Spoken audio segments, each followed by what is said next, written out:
Hola a todos, me da muchísimo gusto saludarles. Bienvenidos a El Aguacero, que comience la lluvia de ideas. Y el día de hoy, bueno, antes de comenzar el programa, quiero recordarles que estamos en Spotify. Chéquenlo, la verdad es algo que me da muchísima emoción. Ahí de repente, si no lo pueden escuchar en Facebook, por favor sintoniza en Spotify.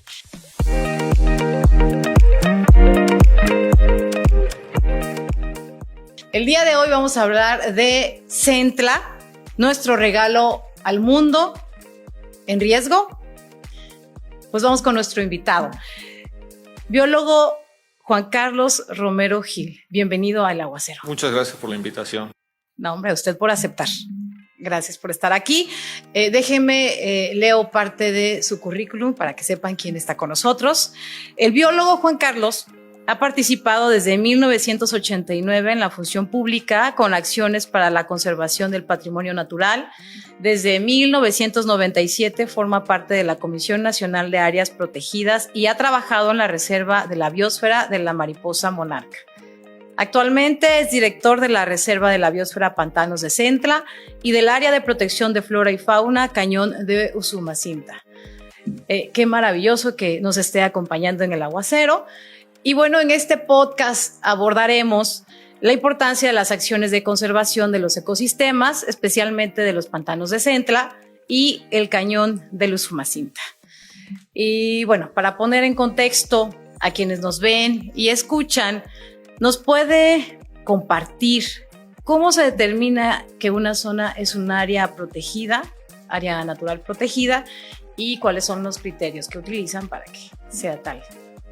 Pues antes que nada, muchísimas gracias por la invitación. Para nosotros siempre es muy importante promover en la sociedad la importancia, pero también los esquemas en los que puede participar en la protección, en la restauración, en el aprovechamiento del patrimonio natural, que todos los días lo hacemos y muchas veces no nos damos cuenta que esos servicios ecosistémicos que utilizamos como la lluvia, el oxígeno, la polinización, la miel, todo lo que utilizamos proviene de estos recursos naturales que a veces tenemos que salvaguardar a través de áreas naturales protegidas que están inmersos desde, bueno, ya prácticamente más de un siglo que se creó la primera área natural protegida en México, que son espacios del territorio nacional en donde se tienen ecosistemas o servicios ecosistémicos que no han sido alterados significativamente por la actividad del hombre, que varían en su extensión, que varían en si tienen o no tienen población, si tienen o no dotación de tierras, y por eso se determinan en varias categorías. Hay categorías como parques nacionales, que es la única categoría que se expropia en México. No tenemos en Tabasco ningún parque nacional, pero tenemos, por ejemplo, Palenque, tenemos los arrecifes de Veracruz, lagunas de Montebello, entre otros. Y otras categorías que son superficies mayores a 10,000 hectáreas, en las cuales se promueve con los poseedores del recurso esquemas para no seguir deteriorando, no deteriorar ese recurso natural que se tiene. Generalmente se piensa que las áreas protegidas son sitios de no tocar. Las áreas naturales protegidas son los espacios del territorio, el único espacio del territorio que tiene un mandato del presidente para promover acciones, insisto, de protección, restauración y aprovechamiento. No son sitios donde no se permite nada, ¿no? Sobre todo si no es parque nacional. Hay otras categorías como santuarios, por ejemplo, el santuario de la mariposa monarca, el santuario de donde se reproduce la ballena en Baja California. Otras categorías que son áreas de protección de flora y fauna, de recursos naturales, como en este caso Cañón de Usumacinta, que son menores a 10,000 hectáreas, o pueden ser, pero donde ahí con la gente se determina en dónde hacemos protección, en dónde hacemos turismo, en dónde hacemos las diferentes actividades, garantizando que lo que se haga no destruya el recurso natural. Y hay otras categorías que corresponden a las áreas naturales protegidas estatales. Tabasco tiene 12 áreas naturales protegidas. Recientemente, durante la actual legislatura, se decretó, afortunadamente, la laguna de Mecoacán, porque es el único espacio estuarino de Tabasco en donde ocurren fenómenos naturales muy importantes como la reproducción del pelícano gris del Golfo de México, el único lugar con una alta productividad natural de ostión, en donde hay un intercambio entre agua salada y agua dulce, y se generan nutrientes hacia el Golfo de México. Entonces creo que es una de las áreas de los pendientes que tenía Tabasco para decretar. Tiene 12 áreas protegidas estatales, una que es la Reserva de la Biosfera, que es Federal Pantanos de Centla, con 302,000 hectáreas, y la otra que es la de Cañón del Usumacinta, con 46,000 hectáreas. Entonces, Tabasco tiene un buen porcentaje, tiene prácticamente el 14% de superficie bajo esquemas de conservación como área protegida, de lo cual pues, está dentro de los estándares a nivel mundial. Yo no me imagino todos los paisajes que usted ha visto. Me encantaría, y de hecho ahorita nos ha compartido algunos videos que seguramente si no se van a proyectar en el programa, se pueden proyectar en la página de una servidora, y me comprometo. Pero obviamente yo estoy segura, como a veces uno como padre, lo voy a hacer como una relación, a veces tiene uno como su preferido. Dígame, ¿cuál sería en Tabasco, por lo menos una zona, un área de natural protegida, la que usted se sienta que esté divino el lugar? Bueno, es que todas tienen su belleza en cuanto a no nada más paisaje, sino también desde el punto de vista de los servicios ecosistémicos. Por ejemplo, yo soy originario de la zona costera de Paraíso, pero trabajé durante 15 años en Pantanos de Centla. Es un sitio donde escurre 1/3 del agua dulce superficial de todo el país, con una alta actividad de productividad primaria, muchas pesquerías. De repente se ven paisajes como, por ejemplo, cuando sale el topén que todos conocemos en Tabasco. Es un fenómeno fantástico, parece que vibra todo el río, los arroyos. Ese tipo, si bien no es un paisaje, es un fenómeno que en el momento es espectacular. La zona también de reproducción de camarón durante los meses de febrero, todo el camarón que se desova sube hacia las lagunas de Pantanos de Centla. Entonces es un fenómeno natural fantástico, ¿no? Además de que la pesca deportiva es padrísima, entonces es los lugares ideales para la pesca deportiva. Creo que, y por otro lado, si nos vamos, bueno, y la otra parte es la parte social, socioambiental. En Pantanos de Centla hay un conocimiento histórico de las plantas, o sea, casi Centla es el museo de plantas acuáticas más importante de Mesoamérica. Tenemos un libro que se publicó hace algunos años y prácticamente habla de todas las plantas de Mesoamérica, plantas acuáticas, un referente libro, y ese nos permite tener también, saber los usos, la importancia que tienen para el ecosistema, y la gente usa casi el 50%, o sea, para fines religiosos, ornamentales, construcción. Entonces habla de un conocimiento importante sobre el... Entonces hay un conocimiento también que en lo personal nos maravilla mucho, y también es parte del atractivo que se quiere conservar. No es nada más la biodiversidad, sino también las formas de uso del recurso natural. Si nos vamos más arriba de la cuenca del Usumacinta, llegamos a Cañón del Usumacinta, es un sitio que paisajísticamente, cuevas con vestigios arqueológicos, cascadas, lugares como Santa Margarita, que tienen todo el año aguas transparentes, cenotes, tiene sitios maravillosos desde el punto de vista de paisaje o actividades de deporte extremo, por ejemplo. Pero también la biodiversidad es totalmente, son selvas altas, con especies muy parecidas, a excepción de algunos loros, bueno, no loros, guacamayos que hemos encontrado en la parte pegada con Guatemala, tapires, acabamos de encontrar pecadí de labio blanco que no había en Tabasco, supuestamente los acabamos de detectar. Entonces tiene su belleza. Las caminatas, por ejemplo, en Cañón del Usumacinta son espectaculares, de 2 o 3 días, son muy bonitas, a diferencia de pantanos que no son caminatas, son paseos en cayuco de varias noches. Entonces es una actividad. Yo creo que cada una tiene su maravilla. Las migraciones de aves durante los meses de noviembre, diciembre. Entonces, Tabasco tiene cerca de 600 especies de aves, y entre las cuales una gran cantidad son migratorias. Entonces también son fenómenos que nos maravillan y que utilizan Centla o también parte de la cuenca del Usumacinta para reproducirse, para refugiarse, para alimentarse. Ahorita que nos comentaba sobre el tema del topén, uno de los privilegios de este trabajo que estoy desempeñando es que pude conocer, aún en pandemia, este tema que nada más tengo entendido es una vez al año, que se da con la creciente, y fue cuando el tema de la primera inundación en noviembre, y me tocó probarlo, ver cómo los pescadores estaban, fue hacia Tamulte de las Sabanas, y me recuerdo muy bien que estaba como el kilo entre 25, lo dan 25, 30 pesos, pero fue una maravilla. Siempre escuchaba del topén, del pez, pero no, hasta en este año que pasó, y fue algo divino. Sí, bueno, hemos difundido muy poco la importancia que tiene. Tristemente se ha venido perdiendo la tradición de la pesca de topén, pero no podemos dejar de hablar de inundaciones de Tabasco si no hablamos del topén. O sea, voy a decir algo que ojalá no parezca un problema. La vocación natural de Tabasco es que se inunde. A veces cuando nos preguntan cuál es el daño ecológico de las inundaciones en Tabasco, ninguno. Es una bendición. Mientras más grande es una inundación, más grandes son las pesquerías, y el topén juega un papel importante. Topén es una especie que cuando sale durante las inundaciones sale cargado de huevecillos. Entonces salen prácticamente a depositarlos y se mueren. Pero al momento de salir, muchas especies que le llaman estenoalinas, que son de ambientes salinos y dulces, entran a comerlo. Entonces se empieza a generar una cadena trófica muy grande.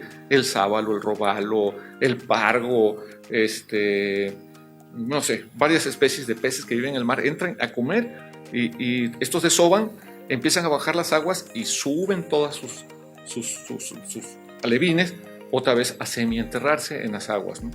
Entonces eso permite, mientras más grande es una inundación, más se distribuyen. Quiere decir que el siguiente año, donde hay una inundación muy fuerte, ahí empiezan a crecer, van a salir más. Entonces lo que sí hemos visto es que a más tamaño de la inundación, más grande es la pesquería en los siguientes años. No quiere decir que socialmente no sea un grave problema, porque de repente hemos tenido esas, es que tú dijiste que nos va muy bien. No, desde el punto de vista ecológico es muy bueno. Inclusive la remoción de muchos sedimentos que están cargados de químicos, de plaguicidas que dañan mucho a la fauna, pues aprovechan a lavar. Y entonces es una de las maravillas que se tienen dentro de la vida silvestre. Y alrededor del topén están todas estas especies, y están los cocodrilos, están las aves acuáticas, y ahí se empieza a generar la vida propiamente dicho. Entonces la fauna está encadenado a todos estos ciclos o pulsaciones de grandes inundaciones. Y eso hace también que la materia orgánica que llega a pantanos se transforme en nutrientes, y esos nutrientes generan la riqueza de las pesquerías. Entonces, el topén es un elemento clave en la vida de las pesquerías en Tabasco. Si no tuviéramos topén, si lo perdemos el topén, vamos a sufrir mucho en cuanto a pesquería. Qué fuerte, y aparte delicioso.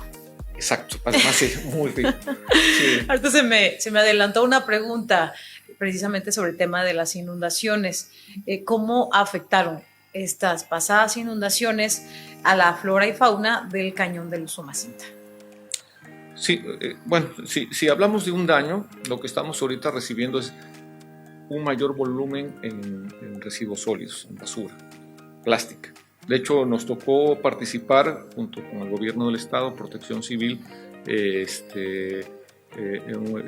toda esta organización de trabajo en la zona de pantanos de Centra. A nosotros nos tocó el manejo, el traslado de brigadas médicas, pero también hacíamos recolección de residuos sólidos. No nos dábamos abasto, eran toneladas de plástico, y no, ojalá fueran nada más toneladas, los volúmenes.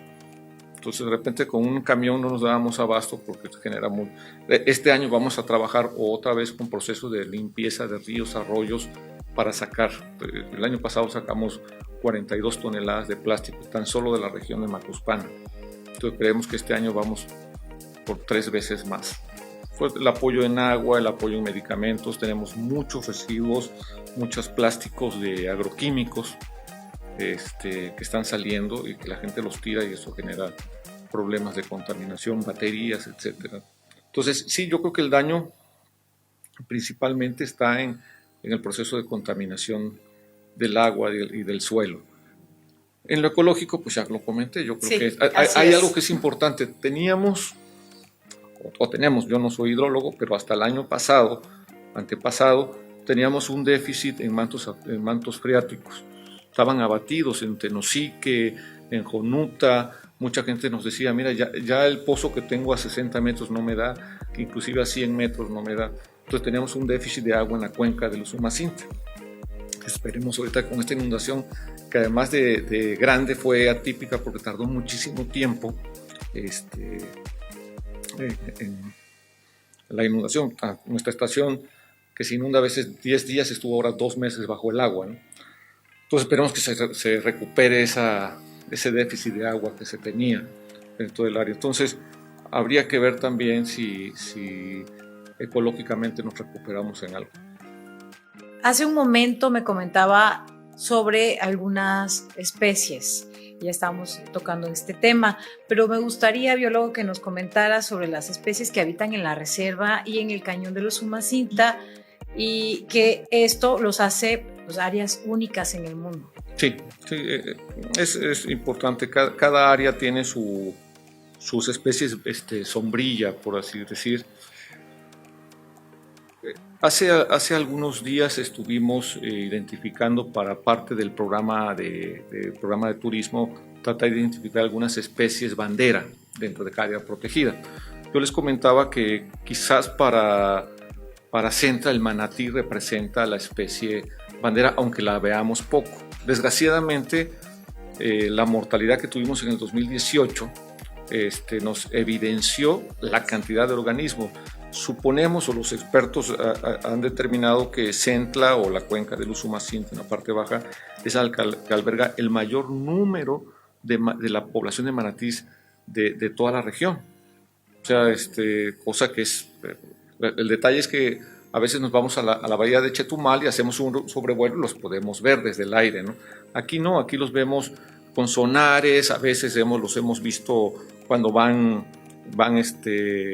trasladándose hacia el mar, porque se mueven a través del mar los manatíes. Algunos expertos de la UJAD han puesto microchip a rastrearlos vía satélite, pero es una especie bandera en cuanto a su reproducción y su establecimiento en esta zona, de manera carismática. Pero también tenemos entre los reptiles al cocodrilo de pantano, pues es el nombre, el cocodrilo morelletti, que es de las 21 especies de cocodrilos en el mundo. Esta es la segunda de mayor valor. De las 3 que hay en México, tenemos en la vertiente del Pacífico el acutus o el de río, en la del Golfo tenemos al cocodrilo de pantano, y un poquito en Chiapas un caimán, ¿no? Y esta especie, además del valor de su carne, su piel es de las mejores en el mundo, entonces tiene también un potencial económico. No nos da miedo hablar del potencial si lo hacemos de manera sustentable. Y quizás otras especies, que tenemos 6, 7 especies de tortugas que no tienen ningún estado del país. Tenemos esa gran diversidad, desde la tortuga que le llamamos chiquihuao y coteo. Entonces yo creo que son muchas, de manera espectaculares. De los peces, bueno, algo que hay que hablar, tenemos de las mojarras, tenemos varias mojarras que son únicas desde la tenguayaca, que ya casi no hay, pero o sea, hay muchísimas especies en cuanto a fauna. Yo creo que en el caso de Tenosique, ya tiene 1 año y medio que hemos encontrado tapir, que supuestamente ya no había en Tabasco. Otro que sabíamos que no existía para Tabasco era el pecarí de labios blancos, sopilote rey. O sea, tenemos jaguares, pumas. Ahorita tenemos una sobrepoblación de pumas en Tenosique, que se están generando inclusive un conflicto con los productores de borregos. Entonces tenemos un seguro ganadero que se está apoyando, pero sí hay... es que todas las especies son... A mí en lo personal me encanta mucho la nutria, y es una especie que está muy distribuida en toda la cuenca. De hecho, en nuestros centros es muy común que los veamos. Ahí se reproducen, porque como no se les hace nada, se acostumbran a estar moviéndose en el centro, ¿no? Hace poco vi un video, no sé si lo vieron, y creo que fue en Tenosique, ¿no? Eran de dos jaguares, donde se estaban comiendo una vaca, ¿no lo lograron ver? ¿No lo vieron? Bueno, nosotros pusimos uno Hace menos de una semana y fue noticia y lo rolaron el video y qué fantástico, se veía divino. Digo, triste por el dueño del ganado, pues ¿no? sí, pero es que ya les quitamos todos al jaguar. O sea, si seguimos cazando al pecarí, si seguimos cazando al venado y seguimos reduciendo las selvas, el jaguar, o sea, el jaguar no se mete con nosotros. Nosotros nos metimos primero, pues hay que aguantarse, hay que pagar Y el seguro ganadero lo que sí apoya es que y eso es un anuncio para todos los ganaderos, si tienen depredación por felinos, solamente hay que hablar al seguro ganadero, no lo tengo aquí a la mano el teléfono, con que tengan una fotografía, evidencia, porque el organismo siempre deja rastros, ¿no? Y es muy fácil determinar si fue un puma, si fue un ocelote o si fue un jaguar. Y ya con eso ya se le paga el semoviente o el borrego al ganadero y son muy eficientes. Lo único que se pide es que no maten al organismo. Claro. Sí, ya cuando un organismo se pone como un organismo problema, pues buscamos la manera de traslocarlo, es llevarlo a otro lugar, para que se acostumbra. Un animal que no encuentra comida y en las cámaras trampa hemos detectado pumas que están, no sé, a 3 metros de donde está durmiendo el dueño de la casa, ¿no? Estoy buscando un chivito, un borreguito. Les ponemos a veces alarmas, o sea, que son cosas que hagan ruido, campanitas y todo. Son tan hábiles los pumas que se dan cuenta y las burlan. Entonces, pues sí, el animal anda. Ahorita me vino a la cabeza también este tema de la caza de animales, que se da más en otros países, pero a mí no me deja de generar un poco de repudio a esta actividad. No sé qué opinión tiene al respecto. Yo también, no es que esté en contra de los cazadores que lo hacen de manera correcta. Es un deporte. En Estados Unidos esto genera miles de millones, en Tamaulipas ni se diga. En Tabasco hay varios clubes de caza. Qué bueno que estén organizados, pero muchas veces estos cazadores, utilizando esas credenciales, van a las comunidades y dicen, tengo permiso del club de caza. Y no, algo que hay que dar claro. Tabasco no tiene el permiso de caza, lo único que permite es conseguir un permiso para caza, de un club de caza para conseguir un permiso. Y para hacerlo tienes que ir a un rancho cinegético. En Tabasco estaba el Ramonal en Balancán, creo que no está abierto, de tal forma que en Tabasco no existe un solo lugar en donde haya permisos para caza. Eso es importante decirlo muchísimo. Balancán ha estado muy a la vanguardia con letreros, es decir, no hay permiso, porque a veces les gana. Y la otra es que un permiso de caza no da permiso de entrar a una propiedad, de ninguna manera. Entonces a veces abusan, no se permiten perros, llevan perros. Entonces todavía hay cazadores, gente que realmente, que me van a disculpar por lo que voy a decir, que podrán pertenecer a un club de caza y pesca, pero no son cazadores profesionales. Un cazador profesional consigue su permiso, consigue su cintillo y se va a un rancho cinegético a desarrollar su actividad. Que de ninguna manera estoy en desacuerdo con ellas. O sea, si yo quiero ir a cazar un borrego cimarrón en el norte, hay un rancho cinegético, vale $75,000 el cintillo, e inclusive hay 3, 4 se los rifan. Si quiero ir a cazar venados, hay ranchos cinegéticos en Campeche, pavo celado hay en Campeche, en Tamaulipas. Entonces existe, y así como a los que nos gusta la pesca tenemos un permiso de pesca deportiva, no por eso puedo meterme a ningún lugar, a cualquier lugar a ese permiso, ¿no? Muchas gracias, biólogo. Y ahorita quiero hablar de aves. Contamos con cientos de especies de aves, muchas de ellas en peligro de extinción. A manera de hacer conciencia, ¿nos podría comentar sobre la importancia de ellas en nuestro ecosistema? Sí, claro. El tema de aves para Tabasco es bien importante, primero porque pues son dispersoras muchas veces sus heces fecales fertilizan el agua. Muchas de las aves migratorias que tenemos, que vienen de Canadá a Estados Unidos en grandes concentraciones, llegan, defecan fósforo eso activa la productividad del agua, pero también comen muchísimos organismos que nos pudieran hacer daño, ¿no? a nosotros. ¿Cómo cuáles? Por ejemplo, en el caso de las aves acuáticas, el pelícano blanco. El pelícano blanco come pequeños, el pez diablo. Hemos visto que los cormoranes comen el pez diablo. Las especies, dentro de las especies migratorias tenemos, voy a hablar nombres locales, el cocopato, la cigüeña americana, el patillo o el Anas discor, que se conoce, son organismos que están en grandes concentraciones comiendo, a veces inclusive los, ¿cómo le llaman? Los larvas de moscos, están consumiéndoles constantemente, y eso reduce sus efectos sobre el ser humano, además del valor que tienen estético. O sea, Pantanos de Centla, uno de los atractivos principales son esas grandes concentraciones de aves. Ahorita vamos a empezar a verlos, escuela de vuelo sería así, los cocopatos empiezan a volar, las cigüeñas americanas. Hemos visto, por ejemplo, el Javirú, que es una garza la más grande en América, que tiene casi 2 metros de alto. Su distribución más norteña es quizás Tabasco, un poquito Veracruz. Entonces es espectacular verlas dentro del área. Bueno, es que hay muchas, y dentro de ellas hay especies canoras. Por ejemplo, tenemos uno que llaman pavito. Llaman pavito, es una ave canor muy pequeña que viene desde Canadá.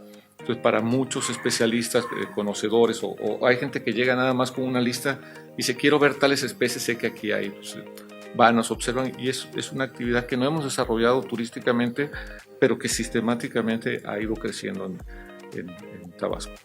Ahorita que me está contando, nada más me imagino, repito, este espectáculo de ver estas aves, y de aquí nos vamos a ir a los pantanos de Centla, claro que sí, a Paraíso. Y además queremos que vayan, porque ya saben qué tan deprimido está la parte turística, pero algo que es importante, otro comercial sería decir que contamos con todas las medidas de seguridad. Los prestadores de servicio en Centla se han estado entrenando para que la visita sea segura para cada uno de ellos, desde sus embarcaciones, cuando uno llega, el cubrebocas, la separación. Entonces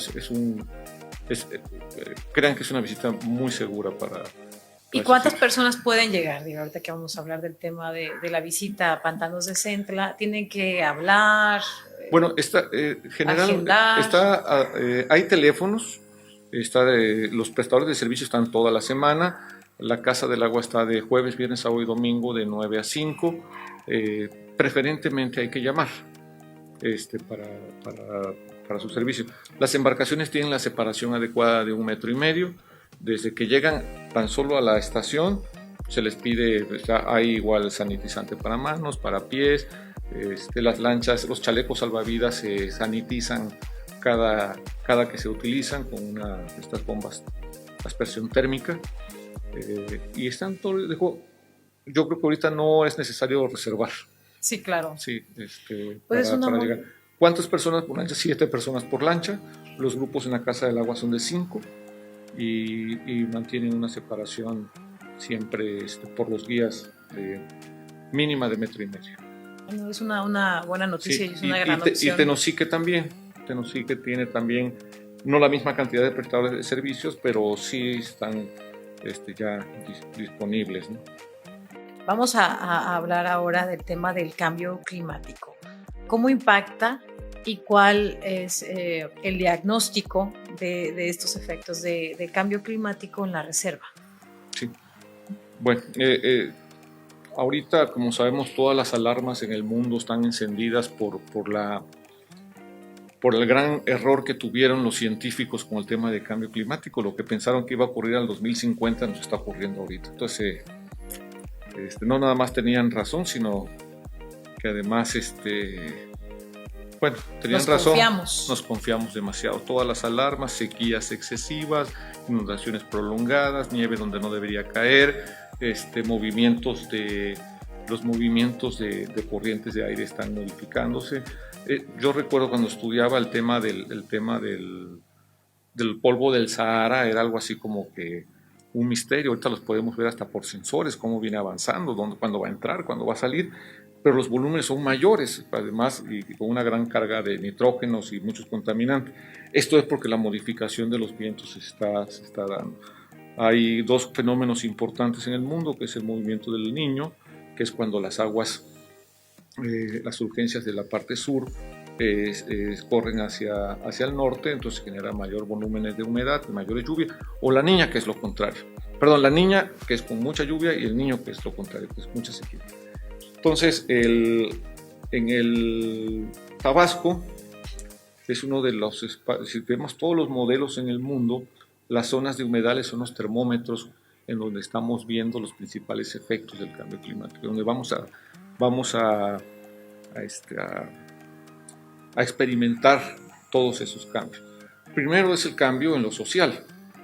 O sea, nosotros tenemos entradas de salinización muy fuertes hacia las costas de Tabasco y ahorita pues estamos subsidiando la entrada del abasto de agua dulce. A futuro, en unos 30 o 40 años, pues la población va a tener que emigrar hacia las partes sur, hacia las partes altas, porque va a ser muy caro abastecerlos de agua y de servicio.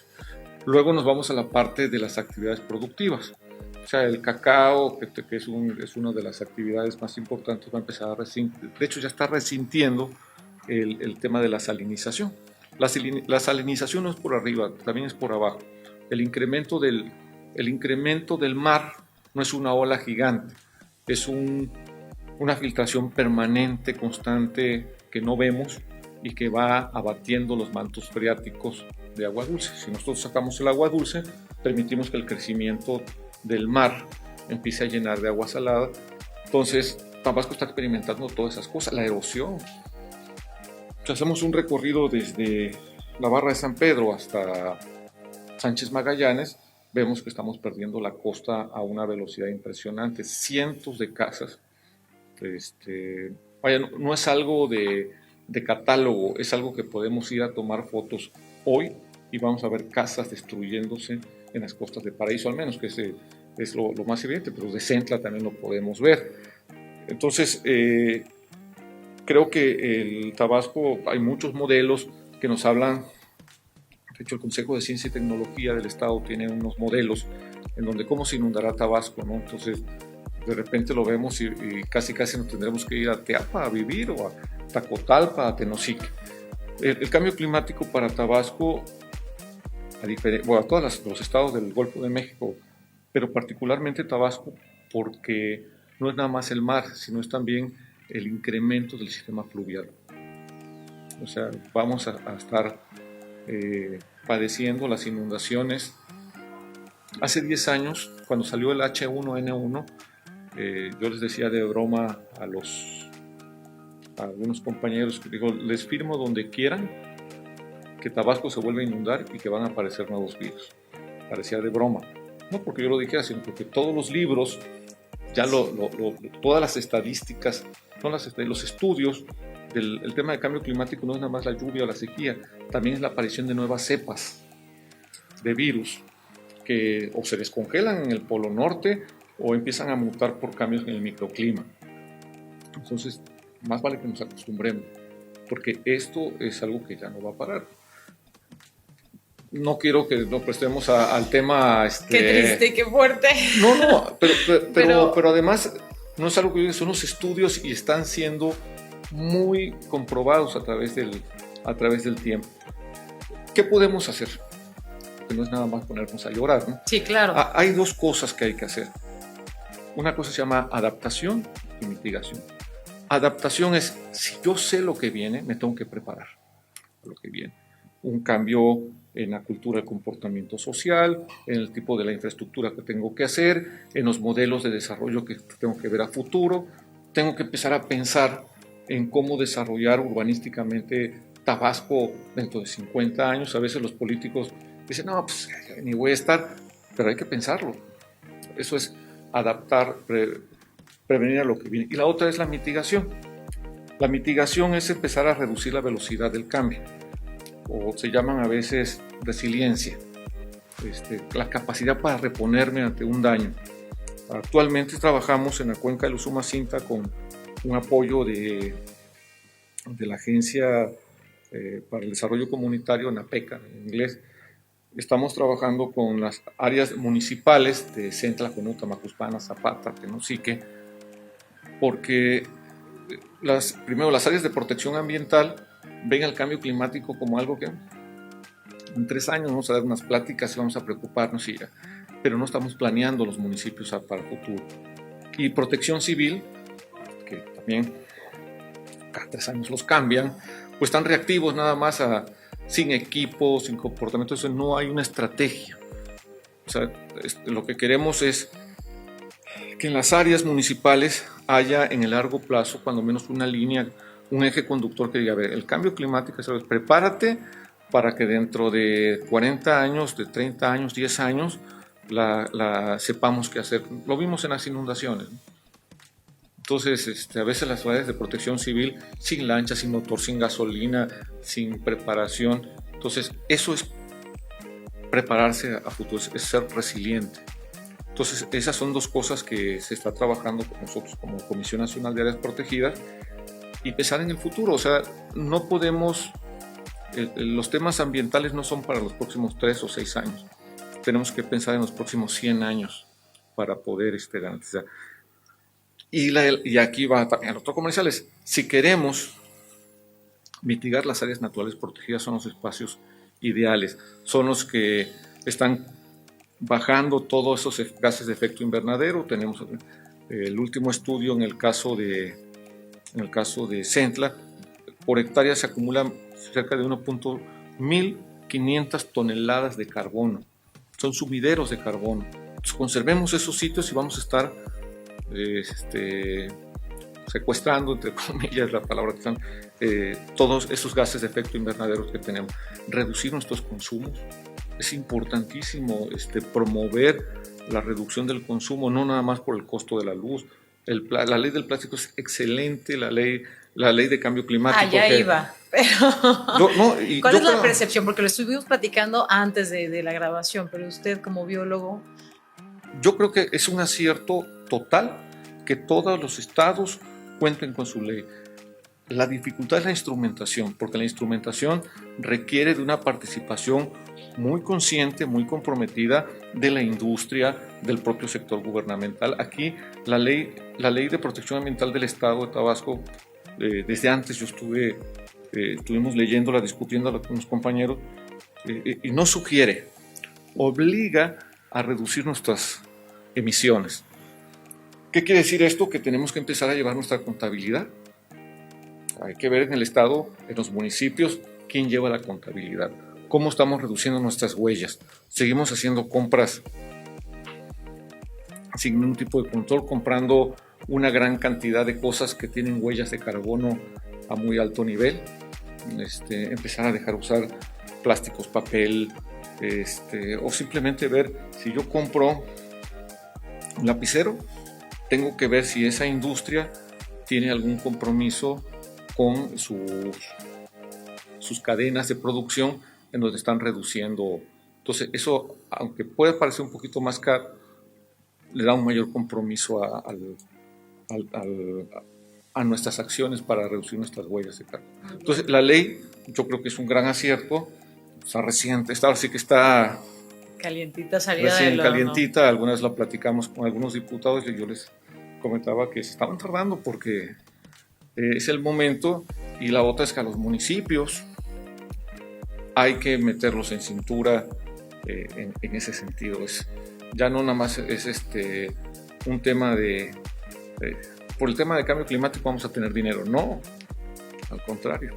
Me ha encantado tenerlo en el programa, sin duda todos han tenido algo particular y siempre ha sido esta enseñanza, aprendizaje que nos llevamos todos los que estamos viendo el aguacero. Hemos llegado al final, pero me encantaría si pudiera darnos un mensaje a todos los ciudadanos, cómo y cuál es nuestro papel para contribuir al cuidado de los pantanos y el cañón de Usumacinta. Bueno, yo creo que el mensaje principal es más quizás en lo personal, pero también en lo institucional. Ninguna acción de gobierno va a ser suficiente, ningún recurso va a ser lo suficiente si nosotros no actuamos, si nosotros como sociedad no nos involucramos primero saber que el medio ambiente es un derecho constitucional, pero también es una obligación de su cumplimiento. Es uno de los derechos universales como la justicia, la paz, que requieren de la participación de todos. No podemos hablar de paz o de justicia si nosotros no somos justos y pacíficos. El tema de medio ambiente igual. Entonces, conozcamos las áreas protegidas, contribuyamos. Nosotros abrimos el internet y podemos pasarnos días y días viendo formas de contribuir al tema de medio ambiente, reducir nuestros consumos en casa, apagar las lámparas que no utilicemos, no comprar lo que no necesitemos, no desechar residuos peligrosos al drenaje, preocuparnos a dónde van nuestros residuos, porque muchas veces el problema de basura, que es lo que más hablan en las estadísticas, es yo no tengo problema de basura si pasa el carretón y me lo llevo. Hay que preocuparnos a dónde lo llevan, qué está pasando. A veces al año tenemos humo en la ciudad de Villahermosa que se quema el basurero y ni siquiera nos damos cuenta. Hay que preocuparnos y ocuparnos con el tema del medio ambiente. Y muchísimas gracias. Para nosotros es importante estos espacios para transmitir un poquito la acción, también la preocupación. Sí, muchísimas gracias. Pues esto fue El Aguacero. Para mí un placer como siempre. Gracias por sintonizarnos y pues me encantaría si pudiera dirigirse a la cámara y decir cuáles son las redes y las redes de los Pantanos de Centla, donde pueden ver su trabajo. Claro.